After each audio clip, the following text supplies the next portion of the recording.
Anong point? Ang point, sinaktan mo ko. Niloko mo ko at hanggang ngayon niloloko mo ko. 2 taon mo akong pinaniwala na may iba. Binitbit ko yun sa'yo 2 taon, gabi-gabi iniisip ko kung bakit. Bakit ang bilis? Bakit mo ako pinalitan na para akong basura?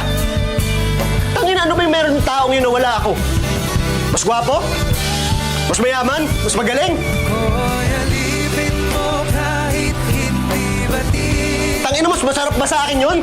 Aminin ko minsan ako'y mali. 2 taon kong kinwestiyon yung sarili ko. Inaaraw-araw kitang minumura. Gusto kitang saktan. Gusto kong sirain yung buhay mo. Yakap ako'y nasasabi. Pagkat Gusto mo maniwala ako na hindi yung totoo. Eh ano yung totoo?